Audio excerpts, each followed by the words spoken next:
ഇനി നിങ്ങളെക്കുറിച്ച് നിങ്ങളുടെ ചുമലുകൾ സംസാരിക്കും. സൗത്ത് ഇന്ത്യയിലെ number 1 wall covering company Yara luxury wall covering and more.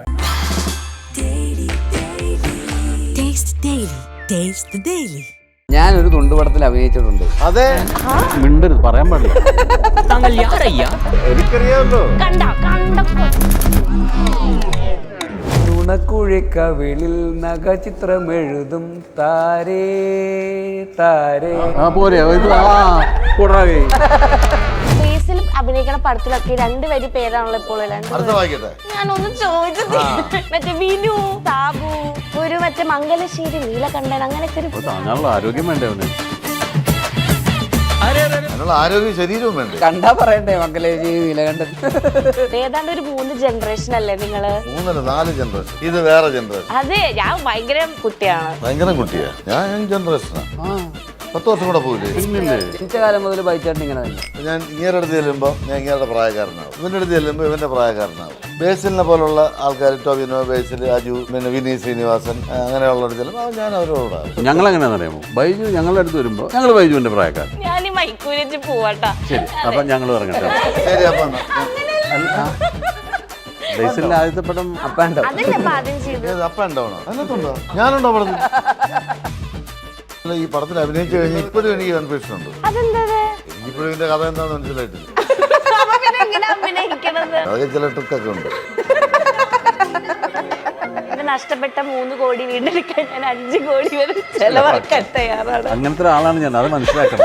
എനിക്ക് അങ്ങനെ തോന്നി. എന്ത് ചെയ്യാൻ ഞാൻ ഇതിനൊക്കെ ട്രീറ്റ്മെന്റ് ഒക്കെ ഉണ്ട്. ഇതിന് എന്തെങ്കിലും കുട്ടി ഒന്ന് ചെയ്യേണ്ടി വരും. കുറച്ച് ഡീസന്റ് പിള്ളേരാണ് കേട്ടോ. നിങ്ങൾ ഇത്ര ജനറേഷൻ കൊണ്ട് എന്താ കാണിച്ചത്? ഇപ്പൊ ഞാൻ മെച്ചോർഡ് ആയിട്ട് ബിഹേവ് ചെയ്തിപ്പോ. ഇതായിരുന്നു മെച്ചൂരിറ്റി ആയിരുന്നു ഇത്. ഞാൻ ആദ്യമായി പ്രൊഡ്യൂസ് ചെയ്ത സിനിമയിൽ ഹീറോ ജഗദീഷ് ആയിരുന്നു. ഞാനായിട്ട് ചെയ്യുമെന്ന് തോന്നുന്നില്ല. ഒരിക്കലും ഞാൻ അങ്ങനെ ചെയ്യുമോ? ചെയ്തൂടെ? കൂട്ടുകാരനല്ലേ. അതുകൊണ്ടാണ് ചെയ്യാത്തത്. ഏത് പടാന്ന് പറയാ അങ്ങനെയാണെങ്കിൽ? നന്ദനന്ദനം. നന്ദനം പടം അത് പൊതുവെ ആർക്കും അറിയില്ല. അത് സിനിമയിൽ വരുന്നതിന് മുമ്പ് ഞാൻ ഇലക്ട്രിക്കൽ എഞ്ചിനീയർ ആയിരുന്നു. ഞാനും ഇലക്ട്രിക്കൽ എഞ്ചിനീയറിംഗ് പഠിച്ചത്. പക്ഷെ ഒരു ഫ്യൂസ് കെട്ടാൻ പോലും എനിക്കറിയില്ല.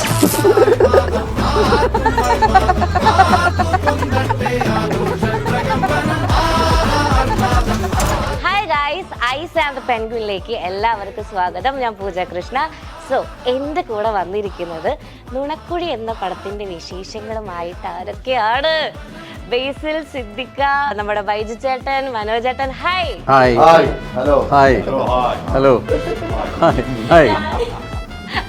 ആദ്യം പറയട്ടെ, ഞാൻ ആദ്യം ഇന്റർവ്യൂ സ്റ്റാർട്ട് ചെയ്യുമ്പോൾ ആലോചിക്കുന്നത് ഏതാണ്ട് ഒരു 3 ജനറേഷൻ അല്ലേ നിങ്ങള്? 4 ജനറേഷൻ ആണോ? പിന്നെ ഇതൊരു ജനറേഷൻ, ഇത് വേറെ ജനറേഷൻ, അത് വേറെ ജനറേഷൻ, ഇത് വേറെ ജനറേഷൻ. അതെ, ഞാൻ ഭയങ്കര കുട്ടിയാണ്. ഭയങ്കര കുട്ടിയാ ആണ്. ഇതെങ്ങനെ ഈ ഒരു പടത്തിൽ നിങ്ങൾ സിങ്ക് ആക്കി? ഭയങ്കര ഈ 4 ജനറേഷനിൽപ്പെട്ടവർ വേണമെന്ന് നേരത്തെ തീരുമാനിച്ചിട്ടുണ്ട്. കഥയിൽ എങ്ങനെയുണ്ട്? ഇത് 4 വ്യത്യസ്ത ജനറേഷന്റെ കഥ പറയുന്ന ഒരു സിനിമയാണ്. എനിക്ക് ട്രെയിലർ കണ്ടപ്പോ അങ്ങനെ തോന്നിയില്ല. ട്രെയിലറിൽ അങ്ങനെ വരാൻ പാടില്ല എന്ന് പറഞ്ഞിട്ടുണ്ട്. 80-കള്. അതെ, 60. ഇത് 1947, 1960, 2024. 2024 അങ്ങനെ 4 കാലഘട്ടത്തിൽ പടം തുടങ്ങുന്നത് 40-കളിലെ. 40. സത്യം പറയാം, അങ്ങനെയാണോ? കാരണം നിങ്ങളുടെ വൈബ് ഭയങ്കര മാച്ചാണ്. അതായത് 1940 തുടങ്ങുന്ന ഒരു കഥയാണ്. ഭാവത്തിലെ ഭർത്താവ് 1940 മഹാത്മാഗാന്ധി കേരളത്തിൽ വന്നിട്ടുണ്ടായിരുന്നു. കേരളത്തിൽ വന്നിരുന്നു മഹാത്മാഗാന്ധി. ഉപ്പ് സത്യാഗ്രഹം. ഉപ്പ് സത്യാഗ്രഹത്തിനല്ല, അത് കഴിഞ്ഞിട്ട് ഉപ്പ് സത്യാഗ്രഹം കഴിഞ്ഞ് പോണ വഴി കയറിയതാ. അത് ദണ്ഡി അവിടെ എവിടെയാണ്? 1969 ഗാന്ധിജി മരിച്ചു. ഇത് ജനറൽ നോളജ് 40-ലാണ് ഇവിടെ വന്നത്. അങ്ങനെ ഉപ്പ് സത്യാഗ്രഹം കഴിഞ്ഞ് പോണ വഴി കയറിയതാ. കുറച്ച് ഉപ്പൊക്കെ ഉണ്ടായിരുന്നു കയ്യിൽ. അങ്ങനെ വന്നപ്പോൾ ഉണ്ടായ ഒരു ഇൻസിഡന്റ് ആണ് ശരിക്കും ഈ കഥയുടെ ഒരു തുടക്കം. അതുകൊണ്ടാണ് സ്വാതന്ത്ര്യ ദിനത്തിന് റിലീസ് ചെയ്യുന്നത്. അത് ശരി. അതുകൊണ്ട് മാത്രമാണ്. ഞാൻ വേറെ കുറച്ച് കാര്യങ്ങൾ നോക്കിയപ്പോഴേ അതല്ല, ഗാന്ധി വന്നപ്പോഴേ ആ ഉപ്പ് സത്യാഗ്രഹം കഴിഞ്ഞ് വന്നതല്ലേ. ഗാന്ധിജി വന്നപ്പോൾ ഒരു ഉപ്പ് ഒരു കിഴിയിലാക്കി എടുത്തിരുന്നു. അങ്ങനെ നുണക്കിഴി എന്നാണ് ഈ പടത്തിന് ആദ്യം പേരിട്ടത്. നുണക്കിഴി. അങ്ങനെ പിന്നെ ഈ പോസ്റ്റർ എഴുതിയപ്പോൾ ചെറിയ മിസ്റ്റേക്ക് വന്നു പോയതാണ് നുണക്കുഴി. അങ്ങനെയാണ് ഈ സിനിമ ഉണ്ടാവുന്നത്. കുറച്ചൊരു ഗ്യാപ്പ് തരും പറയട്ടെ. അതായത് ബേസിലിന്റെ ആദ്യത്തെ പടം ഇത് ആദ്യത്തെ അല്ല, ഇത് കുറച്ച് എത്രാമത്തെ പടം ബേസിൽ ആദ്യത്തെ പടം ഇതല്ല. ഞാൻ 1900 എന്തായാലും പറയട്ടെ ബേസിൽ ആദ്യത്തെ പടം മറ്റേ ഹോംലി മിൽസാ. അല്ലല്ല അതൊന്നുമല്ല. ആണോ ആ ആദ്യത്തെ പടം ഹോംലി മിൽസാ. ഇത് പറഞ്ഞ മുഴുവൻ നുണയല്ലേ? ആണല്ലേ? അപ്പൊ എന്റെ കൂടെയാണ് ആദ്യം അഭിനയിച്ചത്. അപ്പൊ ബൈജു ചേട്ടന്റെ കൂടെയാണ് ഞാൻ വിചാരിച്ചത്, മറ്റേ ലിഫ്റ്റ് ഓപ്പറേറ്റർ ആയിട്ട് ആ ഓ അത് ഒരു ചെറിയ ഒരു 2 അതല്ലേ ഇപ്പൊ ആദ്യം സെക്കൻഡ് ചെയ്തത്. ഏത് അപ്പ ഉണ്ടോണോ? രാജകുമാറിന്റെ. ഞാനുണ്ടോ? എടാ ഞാനുണ്ട് മറ്റേ പ്രതി ഹോംലി മിൽസിൽ. അതെ, അപ്പ് ആൻഡ് ഡൗണിൽ ഒരു ലിഫ്റ്റ് ഓപ്പറേറ്റർ ആയിരുന്നു. എന്നിട്ട് ബൈജേട്ടനല്ലേ വിളിക്കണതായില്ലേ? ബൈച്ചേട്ടനാണോ ആ വിളിക്കുന്നത്? അത് നിങ്ങൾക്ക് അറിയില്ല, ഇത് ഞങ്ങൾക്ക് മാത്രമാണോ? ഞാൻ മറന്നു പോയിട്ടത്. ഇല്ല നമ്മൾ കോമ്പിനേഷൻ ഒന്നും ഇല്ല. ഇന്ദ്രജിത്തല്ലേ ലിഫ്റ്റ് ഓപ്പറേറ്റർ ആയിട്ടാണ്. അല്ല എന്റെ റോൾ എന്ന് പറഞ്ഞാൽ അവസാനം എന്തോ ലിഫ്റ്റ് ഇറക്കാൻ പറഞ്ഞ ഒന്നുമില്ല, അതൊരു ചെറിയ 2 സെക്കൻഡ്. പടികളായി ഞാൻ ഞങ്ങളത് ഇറക്കാമെന്ന് പറയുന്നത്. കോമ്പിനേഷൻ ഉണ്ട്. ഹോംലി മിൽസ് ആണ് ആക്ച്വലി ഡയലോഗ്സ് കാര്യങ്ങളുണ്ടായിരുന്നു. അപ്പൊ ഞാൻ വിചാരിച്ചു നിങ്ങൾ ആ ടൈമിൽ തൊട്ടിട്ടുള്ള ഒരു ബന്ധമാണ് എന്നുള്ളത്. അല്ലേ? ബൈച്ചേട്ടൻ ഇപ്പഴാ അറിയുന്ന ആ പടത്തിൽ ഞാനുണ്ടെന്നുള്ള കാര്യം. പക്ഷെ ബൈജേട്ടന്റെ അടുത്ത് ചോദിച്ചു, ബൈച്ചേട്ടൻ ആ പടത്തിലുള്ള കാര്യം ഞാൻ ഇപ്പഴാ അറിയുന്നത്. ആ അത് കൊള്ളാം. നല്ല റോളായിരുന്നു. നല്ല വലിയ റോളായിട്ട് അന്വേഷിച്ച് കണ്ടുപിടിക്കാൻ പറ്റുന്ന ഓഫീസറൊക്കെ. അതെ, അതായത് ബൈജേട്ടന്റെ അടുത്ത് എന്താ ചോദിച്ചിട്ടുണ്ടായി മുന്നാരോ, അതായത് യങ് ജനറേഷനിലായിട്ട് ബൈജേട്ടന്റെ ഫ്രണ്ട്സ് ആരൊക്കെയാണ് ഫിലിം ഇൻഡസ്ട്രിയിൽ ചോദിച്ചപ്പോ ബേസില് അജു വർഗീസ് എന്നൊക്കെയാണ് പറഞ്ഞത്. ആ ടൊവിനോ. അതെ, ആ വൈബ് ഭയങ്കര കണക്റ്റഡ് ആണെന്ന് പറഞ്ഞു. ബൈജു യങ് ജനറേഷൻ അല്ലേ? ബൈജേട്ടൻ അങ്ങനെ പറയാറില്ല. ബൈജു അത് അവന്റെ വിനയം കൊണ്ട് പറയണതാ. ഞാൻ യങ് ജനറേഷനാണ്. 10 ദിവസം കൂടെ പോകില്ലേ? ജനിച്ച കാലം മുതൽ ബൈച്ചേട്ടൻ ഇങ്ങനെ തന്നെയാണ്. 10 ദിവസം കൂടെ പോകും ഞാൻ യങ് ജനറേഷൻ. ഞങ്ങളെക്കാൾ ഒരുപാട് ചെറിയ താഴെയുള്ള ഒരാളായിട്ടാണ് കാണുന്നത്, ജൂനിയർ ആയിട്ടുള്ള ഒരാളായിട്ടാണ് ബൈജുവിനെ കാണുന്നത്. ആണോ? കാരണം നമ്മളൊക്കെ സിനിമയിൽ പറഞ്ഞപ്പോഴത്തേക്ക് പയ്യൻ റോളാണ് ചെയ്യണത്. അപ്പോൾ യങ് ജനറേഷൻ്റെ ഏറ്റവും ഞങ്ങളുടെ യങ് ജനറേഷൻ്റെ പ്രതിനിധിയാണ് കരുത്ത്. സത്യം പറയാം, ബൈജേട്ടൻ അങ്ങനെ വയസ്സ് പറഞ്ഞതിൽ പ്രശ്നമില്ലാത്ത ഒരാളാണെന്ന് എനിക്കറിയാം. എന്ത് ഇപ്പൊ പറഞ്ഞത്? യങ്ങൊന്നല്ലല്ലോ. ആരും ഞാനല്ലേ തീരുമാനിക്കുന്നത് എങ്ങാണല്ലേ? അപ്പൊ എങ്ങാണ് ഞാൻ ഈ മൈക്കൂരിച്ച് പോവാട്ടാ. ശരി, അപ്പം ഞങ്ങൾ ഇറങ്ങട്ടെ. ശരി, അപ്പൊ ഞാൻ ചോദിക്കട്ടെ, അത് ഇപ്പൊ എങ്ങനെയാണ് ആ വൈബ് കണക്ഷൻ നിങ്ങളുടെ? അതാണ് പറയുന്നത്. ഇങ്ങനെയാണ് വൈബ് കണക്ട് ചെയ്യുന്നത്. ഞാൻ എങ്ങനെയാണെന്നറിയാം. ഇപ്പൊ ഞാൻ ഇങ്ങേരുടെ അടുത്ത് ചെല്ലുമ്പോ ഞാൻ ഇങ്ങേരുടെ പ്രായക്കാരനാവും, ഇവന്റെ അടുത്ത് ചെല്ലുമ്പോ ഇവന്റെ പ്രായക്കാരനാവും. ബേസിലിനെ പോലുള്ള ആൾക്കാർ, ടോവിനോ, ബേസിൽ, അജു, പിന്നെ വിനീത് ശ്രീനിവാസൻ, അങ്ങനെയുള്ളവർ ചെല്ലുമ്പോൾ ഞാൻ അവരോടാവും. ഞങ്ങളെങ്ങനെയാണെന്ന് അറിയാമോ? ബൈജു ഞങ്ങളുടെ അടുത്ത് വരുമ്പോൾ ഞങ്ങൾ ബൈജുവിന്റെ പ്രായക്കാരനാണ്. അപ്പം അങ്ങനെ ഞങ്ങളിങ്ങനെ അങ്ങോട്ട് ഒത്തുപോകും. ശരി, നുണയാണോ സത്യമാണോ എന്ന് മനസ്സിലാവാത്ത രീതിക്ക് 2 കാര്യങ്ങൾ പറഞ്ഞു. ശരിക്കും നുണയാണോ സത്യമാണോ നുണ ഏതാണ്? ഇതിൽ ഏതാണ് സത്യം? ആണ് സത്യം. ഓക്കെ, അപ്പൊ ഈ സത്യമാണോ നുണയാണോ എന്ന് ഞാനൊരു സെഗ്മെന്റ് വെച്ചിട്ടുണ്ട്. അതെങ്ങനെയുണ്ട്? ശരി, അത് നോക്കാം. സംഭവം എന്ന് പറഞ്ഞു കഴിഞ്ഞാല് ഇതില് എന്താ പറയുക, സിദ്ദിഖയ്ക്കും ബേസിലിനും അതുപോലെ തന്നെ നമ്മുടെ ബൈച്ചേട്ടനും നിങ്ങളുടെ ലൈഫും അല്ലെങ്കിൽ നിങ്ങളുടെ സിനിമയായിട്ട് ബന്ധപ്പെട്ടിട്ട് കുറച്ച് കാര്യങ്ങളാണ്. മനസ്സിലായോ? ഇതിന്റെ കീറി നിനക്ക് വരും. ആ, ഒരാള് ഒരു ഷീറ്റ് വായിക്കുക. ഇപ്പൊ സിദ്ദിഖിനെ പറ്റിയിട്ടുള്ള കാര്യങ്ങൾ സിദ്ദിഖയുടെ കയ്യിൽ ഇരിക്കണേ. ഓക്കെ, അപ്പൊ അതിൽ 3 എണ്ണത്തിൽ 2 തെറ്റും 1 ശരിയാണ്. ഇത് വായിക്കുമ്പോൾ ഇവര് ഗസ് ചെയ്യണം ഏതാണ് ശരിയെന്ന്. നിങ്ങൾ ഗസ് മിണ്ടരുത്, പറയാൻ പാടില്ല. ഗസ് ചെയ്തവിടെ മിണ്ടായിരുന്നു. അത് ഞാൻ പറയാം. അതിന് നമ്മളിവിടെ ഒരു നുണയൻ പിള്ളേനെ വെച്ചിട്ടുണ്ട്. പറയാൻ പാടില്ലേ? മണിയൻ പിള്ള. നുണയൻ പിള്ള. ഓക്കെ, അപ്പൊ ഈ പിള്ള ഇങ്ങനെ തിരിഞ്ഞിട്ട് ഇവിടെ കറങ്ങി തീരുമ്പോഴേക്കും നിങ്ങൾ ആൻസർ പറയണം. പറഞ്ഞില്ലെങ്കിൽ ഓക്കെ, അപ്പൊ ആദ്യം ആര് വായിക്കണം? എന്റെ വായിക്കട്ടെ. ആദ്യമായി സിനിമയിൽ ഹീറോ ആയി വന്ന ക്യാരക്ടറിന്റെ പേര് ദാസപ്പൻ എന്നാണ്. രണ്ടാമത്തെ വായിക്കേ. ആദ്യമായി സിനിമയിലെ ഹീറോ ക്യാരക്ടറിന്റെ പേര് ഉൽപ്പലാക്ഷൻ എന്നാണ്. ഇതിലേത് ശരി? നിങ്ങൾ മുകളിൽ പറഞ്ഞത് രണ്ടുമല്ല. ആദ്യം ലീഡ് ക്യാരക്ടറിന്റെ പേര് രവീന്ദ്രവർമ്മ എന്നാണ്. ഇതില് ഏതാണ് ശരി? ഇതില് ബൈജു തന്നെ ആദ്യം ഒരു തീരുമാനത്തിൽ 3 ഇങ്ങനെയല്ലേ എനിക്ക് പോലും ഗസ് ചെയ്യാൻ പറ്റും. ക്യാരക്ടറിന്റെ പേര് ദാസപ്പൻ എന്നാണ്. ദാസപ്പനല്ല, ഉൽപ്പലാക്ഷനാണ് എനിക്കിഷ്ടം. എനിക്ക് ഉൽപ്പലാക്ഷൻ മതി. ഉൽപ്പലാക്ഷൻ നിങ്ങൾ ലോക്ക് ചെയ്തോ? രവീന്ദ്രവർമ്മയായിരുന്നു. രവീന്ദ്രവർമ്മയാ? ഞാൻ രവീന്ദ്രവർമ്മ. ഉൽപ്പലാക്ഷൻ ഫിക്സ് ചെയ്തോ? ഫിക്സ് ചെയ്തു. അതെ, റൈറ്റ് ആൻസർ. അപ്പൊ ബൈജേട്ടൻ ഓർമ്മയില്ലേ ആദ്യമായിട്ട് ലീഡ് റോൾ ചെയ്ത്? ഞാൻ പറഞ്ഞുതരാം, പടം എന്ന് പറഞ്ഞുതരാം. ആ. വാനരസേന. ആ അതന്നെ. അല്ലേ? അതെ, അത് കേൾക്കാത്ത ശബ്ദമാണ് ചേട്ടന് ഓർമ്മയുള്ള ഫസ്റ്റ്. അതല്ലേ ഈ പേരിന്റെ കാര്യം പറഞ്ഞപ്പോഴാണ് നമ്മൾ ബേസിൽ അഭിനയിക്കുന്ന പടത്തിലൊക്കെ രണ്ടുപേരും പേരാണല്ലോ ഇപ്പോൾ. അടുത്ത വായിക്കട്ടെ. ഞാനൊന്ന് ചോദിച്ചത് മറ്റേ വിനു, പിന്നെ മറ്റേ സാബു, അങ്ങനൊക്കെ ഒരു മറ്റേ മംഗലശ്ശേരി നീലകണ്ഠൻ, അങ്ങനൊക്കെ ഒരു പേരിൽ അഭിനയിക്കാൻ ആരോഗ്യം വേണ്ടേ അവന്? അതിനുള്ള ആരോഗ്യ ശരീരവും വേണം. കണ്ടാ പറയണ്ടേ മക്കളെ നീലകണ്ഠൻ? അല്ല, അങ്ങനെ വലിയൊരു പേരില് ബൈച്ചേട്ടന് രവീന്ദ്ര വർമ്മ നോക്കിയത് കൂടുതലാണ്. രവീന്ദ്ര വർമ്മയുടെ ഇത് ഓക്കെ ഇല്ല, ഇത് പോരാ പോരാ, വേറൊരു കണ്ടല്ല. രവീന്ദ്രവർമ്മയുടെ അനിയനായിട്ടോ? സുരേന്ദ്ര വർമ്മ. ഓക്കെ, അപ്പൊ നെക്സ്റ്റ് ഇനി സിദ്ദിഖ വായിക്കേ. ചന്ദ്രപ്പൻ എന്ന പേരിൽ ഞാൻ ആകെ ഒരു സിനിമയെ ചെയ്തിട്ടുള്ളൂ. അല്ല, ചന്ദ്രപ്പൻ എന്ന പേരിൽ 2 സിനിമ ചെയ്തിട്ടുണ്ട്. മുകളിൽ പറഞ്ഞ രണ്ടുമല്ല, ചന്ദ്രപ്പൻ എന്ന പേരിൽ 4 സിനിമ ഞാൻ ചെയ്തിട്ടുണ്ട്. എത്ര സിനിമ ചെയ്തിട്ടുണ്ട് ചന്ദ്രപ്പൻ? മനോജേട്ടൻ ഗസ് ചെയ്യേ. ഒരു പടം എന്നാണ് എൻ്റെ ഒരു പടം എന്നാണ് എൻ്റെ മനോജന്റെ ഓർമ്മ. ഒന്ന് തന്നെയായിരിക്കും. അങ്ങനെ നമ്മൾ ആക്ടേഴ്സ് അങ്ങനെ പറയില്ല, ഈ ക്യാരക്ടർ നമ്മൾ വേറെ പടത്തിൽ ചെയ്ത ചന്ദ്രപ്പൻ എന്ന പേരിൽ പറഞ്ഞ എന്നൊക്കെ നമ്മൾ പറയാറുണ്ട്. അങ്ങനെ നമ്മൾ മാറ്റിയായിരിക്കും. എൻ്റെ ഓർമ്മ 2 പടം. 2 പടമാണ് ആക്ച്വലി. ഏതൊക്കെയാ അത് പറയും? കണ്ണെഴുതി പൊട്ടും തൊട്ടും, ചോട്ട മുംബൈ. അതെ, അതാണ് 2 ചന്ദ്രപ്പൻ എന്നുള്ള.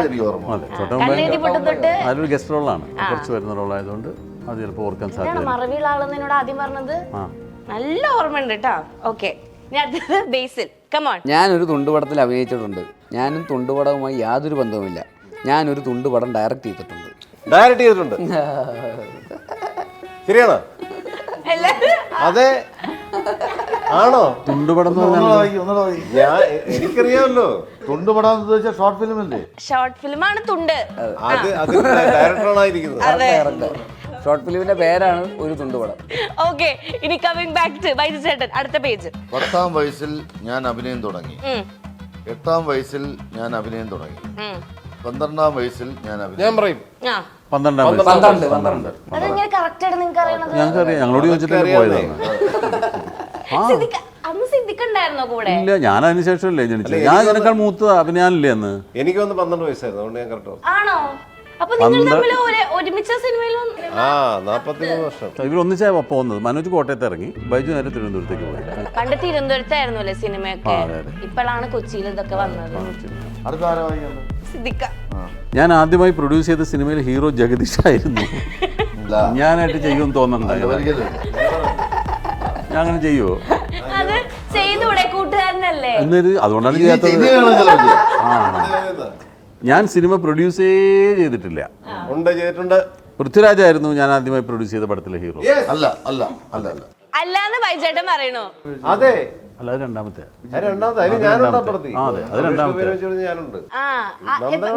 ഒന്നും മിണ്ടാണ്ടിരിക്കുന്നത്. അതാണ് കറക്റ്റ്. മൂന്നാമത്തെ പൃഥ്വിരാജിനെ ഏത് പടാന്ന് പറയാ അങ്ങനെയാണെങ്കിൽ? നന്ദനന്ദനം. എന്നോടല്ലേ പറയാൻ പറഞ്ഞ നന്ദനം പടം? അത് പൊതുവെ ആർക്കും അറിയില്ല. അത് പലർക്കും അറിയാം. അപ്പൊ ബൈജേട്ടൻ അറിയണ്ടായിരുന്നില്ലല്ലോ. അറിയാലോ. ഞാൻ വിചാരിച്ചു ആദ്യം എടുത്ത പടം ബഡാ ദോസ്താണ്. പക്ഷെ അത് രണ്ടാമത് എടുത്തത്. അടുത്തത് ബൈജേട്ടൻ. ഞാൻ ബൈജു എന്ന പേരിൽ ഒരു സിനിമയിൽ അഭിനയിച്ചിട്ടുണ്ട്. ബൈജു എന്ന പേരിൽ 3 സിനിമയിൽ ഞാൻ അഭിനയിച്ചിട്ടുണ്ട്. ബൈജു എന്ന പേരിൽ ഞാൻ അഭിനയിച്ചിട്ടേ ഇല്ല. 3 സിനിമയിൽ അഭിനയിച്ചിട്ടുണ്ടാവും. ഒരു സിനിമയിൽ അഭിനയിച്ചിട്ടുണ്ടാവും. ഒരു സിനിമ മനുജയുടെ, ഒരു സിനിമയില് 3 സിനിമ. 3 പിടിക്കാം. 3 പിടിക്കാം. ഇവനറിയാൻ വഴിയില്ല. ഞാൻ എന്റെ ബൈജു എന്ന പേരിൽ അഭിനയിച്ചിട്ടേ ഇല്ല. അഭിനയിച്ചിട്ടേ ഇല്ല. അതാണ് ശരി. അഭിനയിച്ചിട്ടില്ല. ബൈജു എന്നുള്ള പേരിൽ അഭിനയിച്ചിട്ടില്ല. അല്ല, എന്താ അഭിനയിക്കാറ്?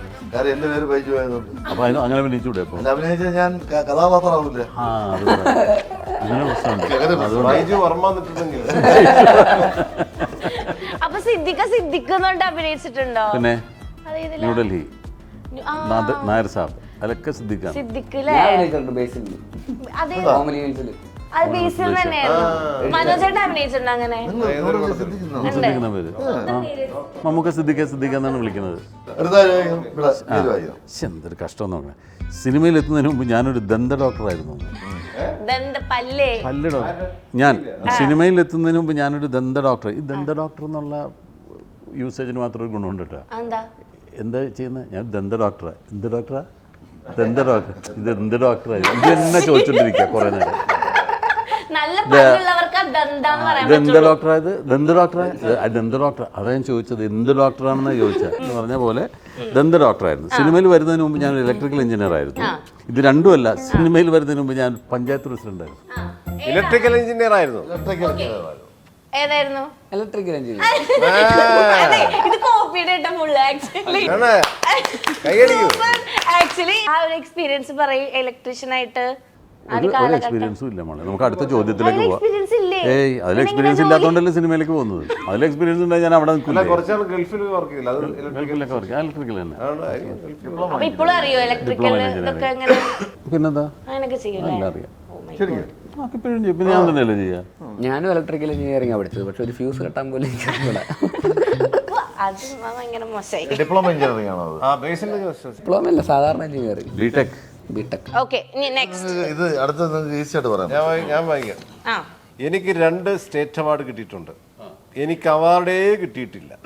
എനിക്ക് 4 അവാർഡ് കിട്ടിയിട്ടുണ്ട്. എനിക്ക് അവാർഡ് കിട്ടിയിട്ടില്ല. നീ എന്നോടായിരുന്നു പറയാൻ, ഞാൻ പറയണ്ടേ? അത് എന്റെ മോൻ കണ്ട് അറിയത്തില്ല. ഇവിടെ ഞാൻ പറയണ്ടേ ഉത്തരം, അല്ല ഇവരാരും അല്ല, അവാർഡ് കിട്ടിയിട്ടില്ല എന്നുള്ളവർക്ക് മറ്റുള്ളവർ പറയുന്നതിനേക്കാളും നല്ലത് സ്വന്തം പറയാം. അതെന്താ അവാർഡ് കിട്ടാൻ? മീൻ ചേട്ടൻ ഒരു പരിപാടിക്ക് പോകാൻ കണ്ടിട്ടില്ലല്ലോ. പോകാൻ പറ്റുള്ളൂ. അല്ല, ഈടെ ഒരു സത്യം അവാർഡ് അല്ല ചേട്ടൻ പോവാന്ന് കേട്ടിട്ടുണ്ട്. അവാർഡേ കിട്ടിയിട്ടില്ലെന്ന്. എനിക്ക് അവാർഡേ കിട്ടിയിട്ടില്ല എന്ന് പറഞ്ഞാൽ അങ്ങനെ പറയാൻ പറ്റുമോ? പറയുകയാണെങ്കിൽ ഭരത് ഗോപി അതിന് കിട്ടി. ജയൻ പുരസ്കാരം. കണ്ട, ഈ ചേട്ടൻ എല്ലാ യൂട്യൂബിലും എല്ലാതും എനിക്ക് അവാർഡ് കിട്ടിയിട്ടില്ല എന്ന് പറയണോണ്ടാണ് ഇപ്പൊ ഇത് ഇവർ പ്രശ്നം അവാർഡ് ഉണ്ടായത്. കിട്ടിയിട്ടുണ്ട്, എനിക്കറിയാവുന്നല്ലേ. അപ്പൊ ചോദ്യം നിന്റെ കഴിഞ്ഞു. അടുത്ത എൻ്റെ ഞാൻ 3 സിനിമകളിൽ പാടിയിട്ടുണ്ട്. ഞാൻ സിനിമയിൽ പാടിയിട്ടേയില്ല. ഞാൻ മികച്ച ഗായകനുള്ള സ്റ്റേറ്റ് അവാർഡ് മേടിച്ചു. യേശുദാസിന് കൊടുക്കണൊക്കെ കൊണ്ടുപോയിട്ട് എനിക്ക് വരും. പാടിയിട്ടേ ഇല്ലെന്ന് എനിക്ക് തോന്നുന്നത്. 3 സിനിമ പാടിയിട്ടുണ്ട്. 3 സിനിമ പാടിയിട്ടുണ്ട്. കണ്ട അസുരാംശത്തിൽ പാടിയിട്ടുണ്ട്, നമ്മുടെ ഗ്രൂപ്പ് പാടിയിട്ടുണ്ട്. പിന്നെ തിരുത്തൽവാദിയിൽ പാടിയിട്ടുണ്ട്. പിന്നെ മറ്റേ സിനിമയുടെ പേരെന്താ? അതെനിക്കറിയില്ല. 3 സിനിമ പാടിയിട്ടുണ്ടെന്ന് എനിക്കറിയാം. ശരിയാ, എന്താണ് ഇങ്ങനെ ഇതാ ഒരു മനുഷ്യനോ അങ്ങനെ എന്തോ ആണ് ആ പടത്തിന്റെ പേര്. ഏതൊരു അല്ല, അതല്ല, വേറൊരു മനുഷ്യൻ ഇതാ. അങ്ങനെ എന്തൊരു കുഞ്ഞു പാർട്ടാണ് പാടിയിട്ടുള്ളത്. പക്ഷെ പാടിയിട്ടുണ്ട്. ഒരു പ്ലേ ബാക്ക് സിംഗറും കൂടെയാണ് നമ്മുടെ. ഇവിടെ കൂടെ ഒന്നല്ലേ ഉണ്ടല്ലേ, അത് പറയണല്ലേ. ഓക്കെ. ആദ്യമായി മുഖം കാണിച്ച സിനിമയിൽ ഞാനൊരു കിടിലം എഞ്ചിനീയറാണ്. ആദ്യം സിനിമയിൽ ഞാൻ അഭിനയിച്ചത് കറവക്കാരനായിരുന്നു. മുകളിൽ പറഞ്ഞൊന്നുമല്ല, ആദ്യ സിനിമയിൽ ഞാനൊരു ലിഫ്റ്റ് ഓപ്പറേറ്റർ ആയിരുന്നു. അപ്പൊ നമ്മൾ നേരത്തെ പറഞ്ഞു പോയി. ഇപ്പൊ നേരത്തെ പറഞ്ഞില്ലേ, ബൈക്ക് അപ്പ് ആൻഡ് ഡൗൺ. അതെ. അപ്പൊ അത് കഴിഞ്ഞാൽ ഞാൻ തന്നെ പൊട്ടിച്ചു അല്ലേ. പോട്ടെ, സാറില്ല. അപ്പൊ നമ്മൾ ആ റൗണ്ട് കഴിഞ്ഞു. നുണയും സത്യം തിരിച്ചറിഞ്ഞത് ആര്? ഇനി ഇതുപോലത്തെ ഉണ്ടാവും. ഇല്ല. പിന്നെ നുണക്കുഴി എന്നൊരു പടത്തിന്റെ പേരിട്ട് നമ്മൾ നുണ കണ്ടുപിടിക്കുന്ന ഒരു ഇത് വേണ്ടേ? ആ, അപ്പൊ അത് മനോജേട്ടനാണ് കറക്റ്റ് കണ്ടുപിടിച്ചത്. മനോജേട്ടനെ കൈയടി. നീ എത്ര കാലമായി നുണ കണ്ടുപിടിക്കാൻ തുടങ്ങിയിട്ട്? അടുത്ത. ഓക്കെ, ഇനി നുണക്കുഴീനെ പറ്റി നമുക്ക് സംസാരിക്കാം 2 നിമിഷം. ഈ പടത്തിൽ ഇപ്പൊ ഞാൻ ശ്രദ്ധിച്ചപ്പോ ഇത് പറഞ്ഞില്ലേ, പല സമയത്ത് പല കഥകൾ നടക്കുന്ന പോലെ ഒരു കാര്യമായിട്ടാണ് എനിക്ക് തോന്നിയത്. എനിക്ക് മറ്റേ ട്രെയിലർ കണ്ടപ്പോൾ കുറച്ച് കൺഫ്യൂഷൻസ് അവിടെ വന്നിട്ട് ഇതിന്റെ ബാക്കിയാണോ അതങ്ങനെ. അപ്പൊ നിങ്ങൾക്ക് ആ ഒരു കൺഫ്യൂഷൻ ആദ്യം തോന്നിയിരുന്നു? കാരണം ഫുൾ നുണയിലാണല്ലോ. ഇത് ഒന്നുകൂടെ ചോദിച്ചാലും എനിക്ക് മനസ്സിലാവും തോന്നുന്നു. അതെന്ത് കഷ്ടം. അതായത് എന്നാ 2 പ്രാവശ്യം ചോദിച്ചാൽ മനസ്സിലാവും. എന്തായാലും 1 പ്രാവശ്യം കൊണ്ട് ചോദിക്കും, മനസ്സിലാക്കാൻ പറ്റും. കുരുത്ത ഒരു കഥയാവുമ്പോൾ കൺഫ്യൂഷൻസ് ഉണ്ടാവാൻ സാധ്യതയുണ്ട്. അങ്ങനെയല്ല നേരത്തെ ചോദിച്ചത്. നേരത്തെ ഇതിന്റെ ട്രെയിലർ കണ്ടപ്പോ അപ്പൊ അതിങ്ങനെ അപ്രോച്ച് സ്ക്രിപ്റ്റ് വന്നിട്ട് ഇങ്ങനെ കറക്റ്റ് ആയിട്ടുള്ള ഇതിലോട്ട് കാര്യത്തിൽ എന്താ ഉദ്ദേശിച്ചത്? സാഹിത്യം കേട്ടില്ല. സാഹിത്യത്തിൽ എനിക്ക് ഇങ്ങനെ ചോദിക്കാറുള്ളൂ. സാഹിത്യം നിങ്ങൾ എന്താ റാഗിയല്ല ഞാൻ അല്ല, ശരിക്കും എന്താ കുട്ടി ഉദ്ദേശിച്ചത്? നിങ്ങൾക്ക് അത് കൺഫ്യൂഷൻ വന്നോന്ന്? അത് കഥ എനിക്ക് വന്നു. കണ്ട പറഞ്ഞില്ല. എനിക്ക് വന്നു എന്ന് പറഞ്ഞതേ ഈ ചോദ്യം കേട്ടിട്ട് കൺഫ്യൂഷൻ വന്നു. അതും വന്നു. പിന്നെ മാത്രമല്ല, ഈ പടത്തിൽ അഭിനയിച്ചു കഴിഞ്ഞാൽ ഇപ്പോഴും എനിക്ക് കൺഫ്യൂഷൻ ഉണ്ട്. എനിക്കിപ്പോഴും ഇതിന്റെ കഥ എന്താന്ന് മനസ്സിലായിട്ടില്ല. ഞാൻ അഭിനയിക്കും, അതൊക്കെ ചില ട്രിക്കൊക്കെ ഉണ്ട്. അല്ല, ഈ പ്രൊമോഷൻ വന്ന എന്തെന്നറിയോ, നിങ്ങളൊക്കെ പറഞ്ഞ് കഥ മനസ്സിലാക്കാൻ വേണ്ടിയിട്ടാണ്. പക്ഷെ ഈ പടത്തിൽ വലിയ റോളുമാണ്. ഫുൾ ലെങ്ത് റോളാ. പ്രൊമോഷൻ കഴിഞ്ഞപ്പോ മനസ്സിലായ കഥ? ഇല്ല, ഇപ്പോഴും മനസ്സിലായിട്ടില്ല. അതെ, നമ്മള് പൊതുവെ ഈ ജീത്തു ജോസഫ് പടങ്ങൾ ഇങ്ങനെ മിസ്റ്ററി ആണല്ലോ. എനിക്ക് തോന്നിയിട്ടില്ല. എനിക്ക് തോന്നി പ്രേക്ഷകരാ, നിങ്ങൾ അഭിനയിക്കുമ്പോ തോന്നിണ്ടാവില്ല അത്? ജിത്തു ജോസഫ് മിസ്റ്ററി ആണോ? അല്ലല്ല, ജിത്തു ജോസഫിന്റെ മറ്റേ ദിലീപിന്റെ പടത്തിന്റെ പേരെന്താ, മൈ ബോസ്. ഒരു മിസ്റ്ററി ഇല്ല അതിനകത്ത്. അത് ഇപ്പൊ വരുന്ന മൈബോസ് ഒക്കെ പണ്ട് ഒരു ഇതല്ലേ? പണ്ടൊന്നുമല്ല, ഇന്നാളെ പിന്നെ മറ്റേ ദിലീപിന്റെ ഇല്ലേ? അതിൽ മിസ്റ്ററി ഇല്ല. Life of Josutty. Life of ജോസൂട്ടിൽ മിസ്റ്ററി ഇല്ലല്ലോ. ഞാനിപ്പോ ഈ മിസ്റ്റർ ആൻഡ് മിസ്സിസ് റൗഡിയില് ഒരു മിസ്റ്ററി ഇല്ല. മമ്മി ആൻഡ് മീല് മിസ്റ്ററി ഇല്ല. പക്ഷെ ഇപ്പൊ റീസെന്റ് ആയിട്ട് എടുത്ത വെച്ച പടങ്ങളൊക്കെ കുറച്ച് മിസ്റ്ററി ഉണ്ട്. ഏതില്? നമ്മുടെ നേര്, പിന്നെ ജോസൂട്ടിയുടെ കഥ. അതിൽ മിസ്റ്ററി ഒന്നുമില്ല, ഉണ്ട്. ഒരു മിസ്റ്ററി ഇല്ല. ആ പയ്യൻ തന്നെയാണ് പക്ഷെ റേപ്പ് എങ്ങനെ ഇത് ഡീകോഡ് എന്നുള്ളതൊരു മിസ്റ്ററി ആണല്ലേ? എന്താ എനിക്ക് അങ്ങനെ തോന്നി. എന്ത് ചെയ്യാ ഞാൻ? എന്തെങ്കിലും ഒന്ന് ചെയ്യണം ഇതിന്. ഇതിനൊക്കെ ട്രീറ്റ്മെന്റ് ഒക്കെ ഉണ്ട് ഇതിന്. എന്തെങ്കിലും കുട്ടി ഒന്ന് ചെയ്യേണ്ടി വരും. അതെ, നിങ്ങൾ നുണക്കുഴിയാണ് പ്രൊമോട്ട് ചെയ്യാമെന്ന് എനിക്കറിയാം. പക്ഷെ ഇവിടെ കിടന്ന് നുണ പറയരുത്. ഇന്റർവ്യൂ എന്ന് പറഞ്ഞാൽ നമ്മൾ സത്യസന്ധമായിട്ടുള്ള ഒരു പുണ്യ സ്ഥലമാണ്.